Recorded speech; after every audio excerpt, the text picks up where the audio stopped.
Pindar, thank you for joining us today. So yeah, thanks. It's great. I'm pretty impressed. I see that you are in a physical building. I can't wait to hear more about it. So I'm The, in my studio, which is in the just got my robots and my paintings in here. yeah, Um, the new Museum of Crypto Art. I naturally, of course, have the cat with me as well. He wouldn't be crypto art without him. that's awesome. That's awesome. So, I felt super compelled, of course, to speak with you because we've been on this journey for such a long time together. You being one of really the first crypto artists in the space. Uh, Yeah. Tell me, I mean, just to kick it off and give everybody a little bit of context, do you remember when your first mint was? Yeah, what's strange is my mints were even, well, I don't know if they're mints, but we're coming on something, we're coming on, Verisart's about to do an auction. They're entering the NFT space. And they got in touch with me because they found a bunch of my old work, these 128 AI imagined faces that I minted with them, or I wouldn't call it, it wasn't minting back then. I verified with them on the Bitcoin blockchain, and Nice. that was like before NFTs, and that was my second blockchain project. But then when you get into NFTs, and that's what most of us think of as the birth of this movement, I think it was like super rare token 112, Yeah. one of the early super rare tokens. I was one of the first artists on there. I didn't realize it at the time that that would be a big deal, but it sort of helped define me. Back then I was there when we couldn't, people were giving away NFTs and like $20, $50 trading. It was like it was a different world, and then it wasn't like it was today. It was like completely different. But at the same time, there was this spirit of we didn't know what we're doing. Um, I stuck at it, and I think I did a lot of minting for about a year, and then I put it on the back burner, where I was just minting every couple months after that. But I never completely stepped out. But the whole thing I didn't understand. I'll get into it later about like my struggles with being a crypto artist. But I think I've told you this 100 times. But it was you, and it was like your vision in the Museum of Crypto that reached out to me, and like the fact that you bought a bunch of my early works, and it really touched me. And I was like, wait a minute, there might be something here. And you know how big I've gone into Mocha Yeah. since then. It just totally brought me back in. I would say it was definitely you, Super Rare Roses, that like facilitated me becoming very serious and then going all in. So I would say the beginning I was experimenting. What is this going to do to my traditional art career? Because I was making traditional paintings, and then I was just Mocha, Super Rare, whole bunch of friends that is like this is the way to go. This is the future. There's something different happening here.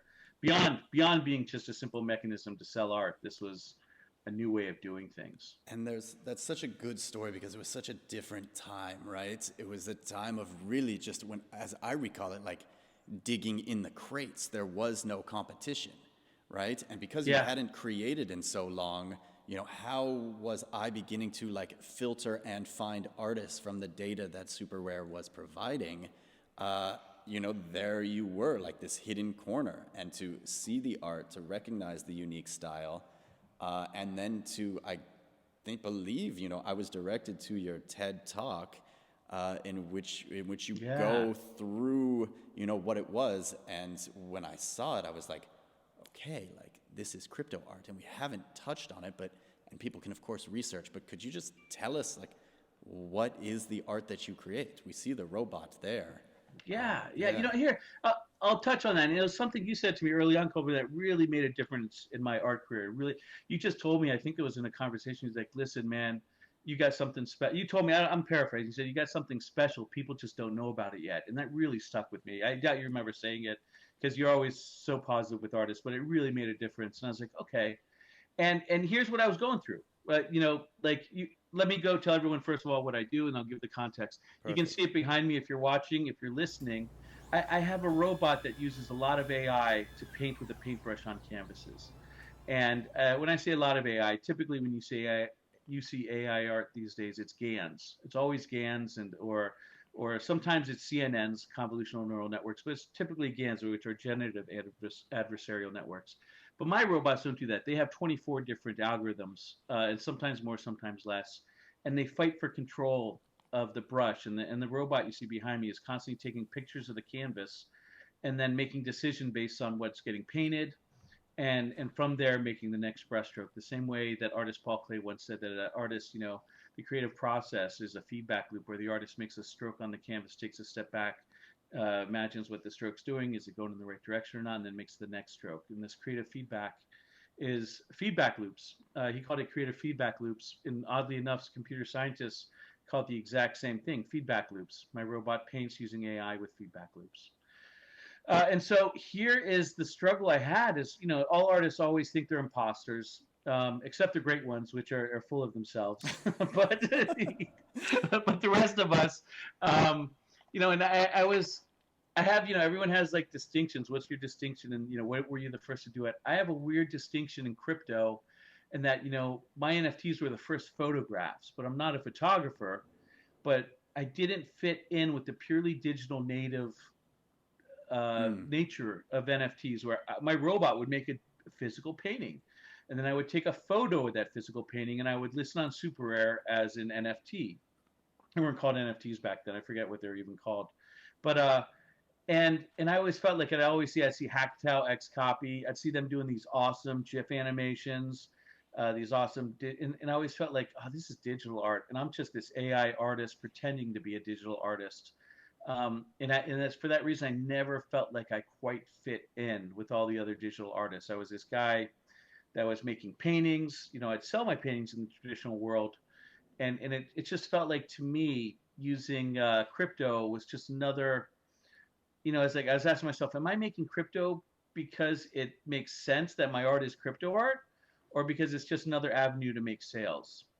And because I didn't feel like I fit in 100%, that bothered me a lot, and that obsessed me in the first years. I kept on plugging away at it, but it wasn't until a couple years in that I realized that crypto art is more than just digital art. Of course, it can be anything, and that it wasn't even the medium. Crypto art is like this mindset, to use a cliche, or a new approach at making and distributing and sharing art, and I've come to realize that as I've gone all in. So that's a basic history where it started. Super Rare. Right now, I still save my best stuff for Super Rare, and in the grand tradition of crypto artists, the other thing I'm doing is I'm trying to do my own contracts now. Be Nice. kind of fun. I think it's a wonderful story, and it speaks to the medium, and it speaks to how the art connected with somebody who is perhaps more technological, right? And having really no contemporary art background training or art background training at all, what began to excite me, and your story was certainly one of those, because I was imagining, how you would take a photograph, you would train the robot on that, it would put down a brush stroke, it would then look at the canvas and reimagine it. And then how it and just like the intersection of all of the technologies that we're talking about here is just so different. Thanks. Yeah, it's cool. It's very, very unique, of course, to the space. And I think, obviously, given your success, that you've captured the imagination of a ton of people in the space. Yeah. I mean, I remember when you started the Podgans and the Bitgans, and I think even then you were recognizing perhaps a cultural shift in the way capital was organizing, kind of speaking to a changing current of the crypto space. And I mean, look behind you, of course, and you see even that evolution. Right? I see, of course, I think that's Jin, and I see Somnium Space avatars, and I see You Crypto got Punks. Robness.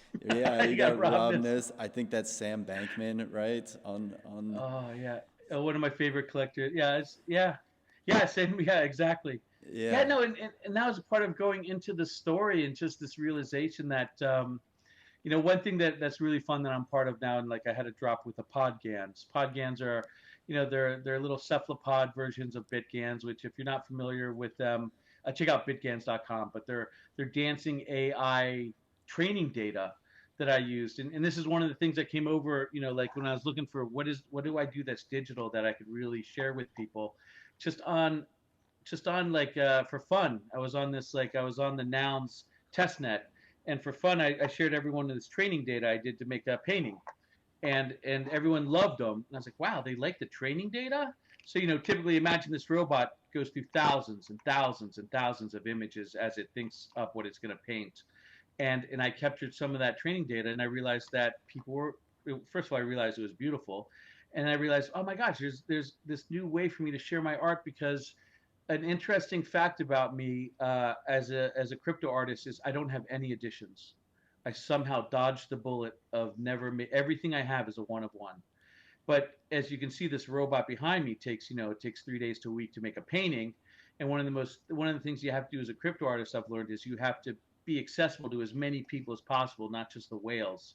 And so I had this like first world problem for a number of years, and the first world problem was only whales and people. I wouldn't even just say whales, but only people that were willing to spend a lot of crypto on a piece was able to get one of my paintings. And so it really freed me up. Then I was like, wow, I have all this training data, tens of thousands of images. If I narrow that down to the top 100, my favorite 100, I could share it with a lot more people. Right. And that was where BitGAN sort of took everything off in a new direction. And then I did something so silly that I can't believe it was popular. Is I gave my AI GANs rarity ratings, and the rarity ratings just people loved them. And I've had AI art friends who say, "Come on, man, you're cheapening the medium." And I was like, "No, this is what it's all about. Yeah. People want to know what the rare ones are. And if I want to put 100 out there, and I want someone that really wants the rarest, I want to give them the opportunity to get the rarest. Yeah. And then I also want to give, there's a little bit of collectability in the crypto art scene. I want you to pull that pack and have a chance that you pulled one of the rares, and people love it, and I love it. I mean, that's why I love minting on mint day as much as possible. I just minted on, I just did a big mint on brain drops this morning, and it was fun. Horrible pull, but I love all the art. I got nothing but commons. Yep. But still, it's just there's something unique about this medium, and I think what's interesting is, like, as an artist, when you have a new medium, you have to take advantage of every aspect of that medium, and I think properties is a big part of it. So that's one of the things. I mean, I get so excited talking about this, Colborn, I forgot what I was even answering. I also did too, but it raises a wonderful question that is interesting to me, and something I've been studying lately, and I feel myself beholden to, is the idea of a bit of like this addiction economy, and like one more pull, and perhaps how do you feel? I mean, for me, there's been such a series of innovations, and this is very much a new one for me. How do you feel that there are people out there kind of looking for that golden ticket? And that's a tough one. Oh, you're going right to the controversial questions. I'll go on the record with this one, but it's tough. This is a tough thing to talk about. Yeah, definitely. We can skip it, and I can just say, like, duly noted, right? No, let's dive into it, because I don't mind going on to the record of this, because this is interesting and something I was actually talking to my wife about last night. I was invited to do, I don't like to implicate, I was invited to do this chance-based drop, where you can, and I don't want to mention anyone because it's a great organization, and what they're doing is totally legit in my mind, but I'm not sure I can do it after talking to my wife. But the chance-based drop, and all drops are chance-based, right? Yep. But this chance-based drop, you would put 32 out, and they would be additions. And then at the end, one of the 32 additions would get a one of one. Mm-hmm. And my wife brought up to the point that is like, that sounds a little bit like a lottery. And so I asked more and more, and technically it might be a lottery, where it's like, I'm offering additions which are worth way less than a one of one, but the only way to get a chance at that one of one is through an addition. And ultimately, I've decided not to do it. I don't have anything against other people that do it, but it was a little too close to a lottery for me, if that makes sense. Totally. But then if you ask me about, like, hey, there's 1,000 edition drop on brain drops, and you're pulling it like you pull baseball cards, Yeah. that doesn't feel like a lottery to me because you are getting a valuable thing no matter what. You know exactly what you're paying for it, but then once in a while you're gonna be like, holy cow, I just got like the rarest of the rare, which is worth a lot of money to someone. But if you're a holder like me, it's worth nothing because you're just gonna hold it. So there's the fun in that. And And so I don't know, it's right on the edge. What do you think now that I've gone on the record of that? yeah, I mean, I think what you said in the beginning is incredibly important, is that it does give people an access point to your art, right? And it kind of like, in when there's such a competition for attention, right? I'm seeing that the artists that obviously put themselves out there in that way, that is true to them in perhaps creating some sort of series that speaks to the accessibility of their art that isn't an open edition, Mm-hmm. is powerful, because it develops a life of its own, and it's not like the one of one straight hands all the time, but your bitgans are moving and the podgans are moving, and Yeah. I get those emails from OpenSea every day saying this lowball offer is in on the podgans, and I'm like, it's interesting. It's interesting how you kind of maintain relevance in the secondary market. Let's go into that. I mean, how do you feel about perhaps like this increasing divide of misunderstanding or hate, or I'm sure you get a bit of that as well. I will just say that I think the media has portrayed it as a gold rush for artists, and I think everybody is trying to translate their practice into a form of NFTs. But maybe we can talk more about, like, to you, what does it mean to be a crypto artist? Yeah. Yeah, that's a good question. And I'm curious about you. I'll answer this. I'm curious about you with being a crypto artist yourself, because I have some of your art, and also a collector. But it is so interesting, and I have one friend that's getting into crypto art, and it's like the complaints are that we're making money, and that there's like there might be speculation, there might be people coming in that are in it for the wrong reasons to flip. And his answer is, I was like, what's wrong with that? What's wrong that artists are finally able to make money? Yeah. And we're not the people telling people to come in and flip. Like I'm pretty honest with my stuff. I always tell people, it's like, only buy it if you want it 10 years from now. It's like I am not a dead artist, and none of this. And I'm very honest. And I'll tell this to a lot of people here. Until an artist is dead, the supply is infinite. And like even more dangerous with anonymous artists, because even with anonymous artists, it's like the Dread the Pirate Roberts or whatever that is from Princess Bride can just pass it on to another person in the studio, and a non-artist can go on for 100 years. So this is always like, if you're speculating on art, I think it's only a good idea if you are happy holding that art forever. Yeah. And that's my advice to everyone, and I say that over and over again. And yeah, I don't know. So, but why is that a bad thing that all of a sudden artists are making money and have that much more control over their destinies? I I don't know. There's worse things. I can imagine a lot of worse things. Uh, I'm curious, as a collector, what do you think about this? And also as an artist, because like where you stand on that. I mean, look, my art is really like one-dimensional, and I give it away, And it was something that I was doing since 2015, to like people I met and crypto conferences, and it wasn't particularly born of the space, but the message is of the space, right? Yeah. And I think obviously like why I'm in this church is I love the idea of the reappropriation of sacred symbols, and I love putting the question marks in the old institutions, right? So what does it mean to transform a dollar bill into something that is perhaps more valuable? And we see it again and again. Why would we say that a JPEG doesn't have value? Why could it not be a store of value? I increasingly believe of course, in a post-capitalism world in which we begin to kind of automate everything and abundance is secured through technology, that the way humans begin to interact with the machines and the creativity that they imbue into these technologies will be our saving grace. And I think that's why your practice has always interested me. And if we go to like the root of that, I think your work looks at what is the humanity of the machine.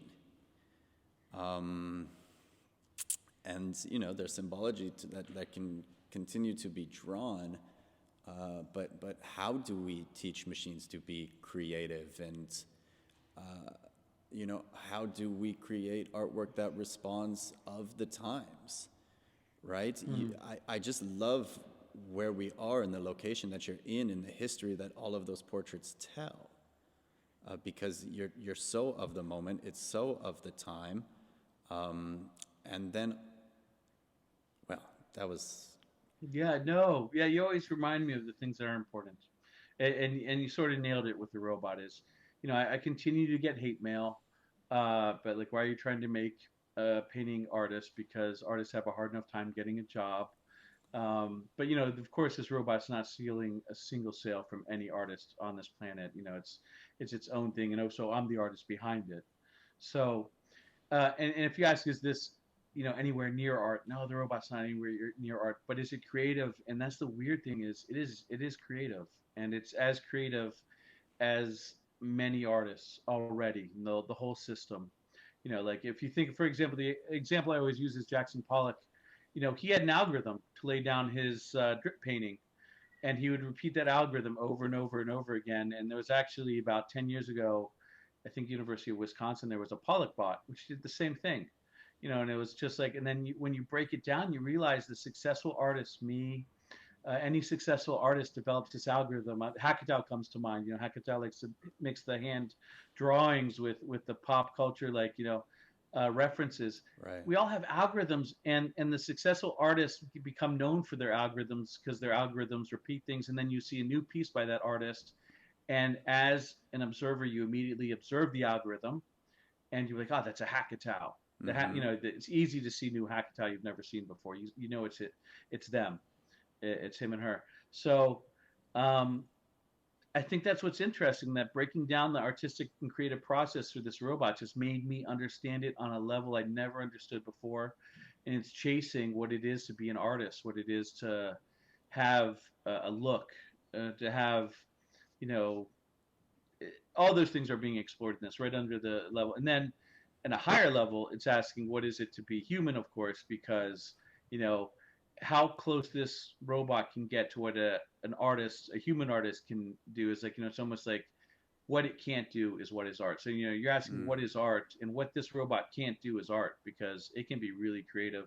It can do 100% of original compositions, exploring any subject matter, but then it stops, and where it stops is where the art begins.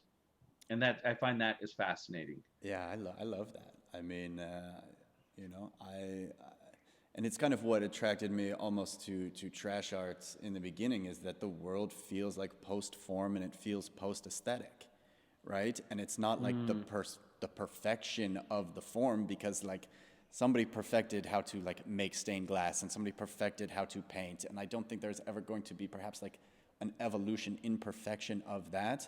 So it returns to the imperfection, and the imperfection is the humanity. Which is, well, that might be the biggest moment that came out of this. I'm sorry, you're gonna. Oh, I was gonna say, just like religious iconography aside, in the church, but it's just wonderful to think about how we teach machines to be imperfect, right? And how we kind of convey that in a blockchain system, which is inherently perfect and rule-based. Yeah. So, there was almost like a perfection of the system of money that was created, and we're dabbling into governance, and we're also dabbling into culture. And, these three spheres together are forming the groundwork for digital worlds, for this idea of the metaverse. And yeah, so that's the beautiful part of it. The beautiful part, let's talk, this is interesting. We can talk the beautiful part and then the dark side. And the beautiful part of that is that it is free of manipulation from governments, and it's really power to the people. But the dark side is also, and this is where I always get worried. The dark side is there is no recourse when there's a scam or a con. I take my time with every crypto transaction because I know if I do it wrong, it's gone. Yeah. And so that's so it's the freedom of the Wild West, but also the dangers of the Wild West. Yeah. So. Well, I what crypto taught me, of course, was radical self-reliance. Right? How do you begin to entrust yourself more and more fully to care for, what your needs are? And this is why I get so up in arms about, influencers driving the direction of masses to certain projects. For me, it wasn't crypto skulls that was important. It might have existed, but it's your work that is more foundational to the spirit and message of what this movement means. I mean, here is a thing, a collectible object that was created and released, and nobody cared, and it made no impact, but just because it existed, does that make it valuable? Or here is a person that continues to create, that has the philosophy behind it. And I guess in all things, I look for more depth and I look for nuance. And I also worry that we're entering a society that is so speed-based and oriented that we lose a lot of that depth and nuance when people begin to kind of participate in these markets. And that's probably one of my favorite subtexts of this whole movement is, take me, an artist, and I've always, all artists think this, so I don't think it's pompous or conceited of me to say it, but all artists make art because they think they have something to say. Yeah. I've been making art for 20 years. I started getting awards for my art, international awards for my art 5 years ago. I won a first place in a contest for AI art in 2017 or 18, international contest, $100,000 purse. But despite this massive success, I've been on television shows, documentaries, despite this massive success in my mind of getting out in public and getting recognized, I have never had a gallery offer to represent me. Yeah. Just the opposite. Galleries, they sort of thumb their nose at me. They're like, we're not sure that's art. And I was like, yeah, but I won awards. I've been shortlisted at the Barbican. I've been, I've had the TEDx Talk. I won Robot Art 2018. And they just wouldn't let me in. And it just always was crushing. Because it's like, what do you got to do to get recognized by a New York gallery? And then comes crypto art. And then comes this different way of evaluating art that isn't only, there's definitely curators, and the curators are needed. But it isn't only the curators. It's also people can speak with their conviction in their hearts. And you can trade art. And then the better your art is, the more it trades for. It's just this natural cream rises to the top. And I see it with artists after artists after artists that hasn't been able to get recognized in the traditional art world, rising to the top of crypto art. Yeah. And that's a big change. And it's an interesting change because I see galleries trying to get in on it now. Now galleries are coming to me, but they're coming to me with this 50% deal. And I'm always going back to them, it's like, why? Yeah. How can you, why would I give you 50%? I'm sold out for months. I have a year of work ahead of me. Why would I? And then, it's strange, and it's amazing, and so that's why I was telling my wife, I can't separate myself from this because I just believe in the movement too much. I believe in all the other artists that are doing the exact same thing, and all the other artists that are striving to do the same thing, and organizations like MoCA. I mean, I tell you this all the time. I think MoCA is the next great cultural institution. I am following it constantly. I mean, look at this building he's sitting in. As soon as COVID, and well, so thanks to Xcopy as well, Really, yeah, that's awesome. Yeah, the same here. Yeah. Look, I think it's a wonderful place to wrap, And I really, really appreciate the time, the energy, your philosophy, the artwork that you're putting forward, and the conviction that we share, and we share it openly, because I could never give it up either. You know, I tell myself I have to stop. I can't stop. And then I tell myself I have to sell something. I can't sell anything because I love it and I believe in it, you know? So, again, everybody watching, wonderful artist and friend, Pindar Van Arman, thank you for being the first thanks, artist Colborn. on Thanks everyone for listening to us. NFT Sunday. Oh, it's an honor. It's amazing. Thanks a lot. Breaking news.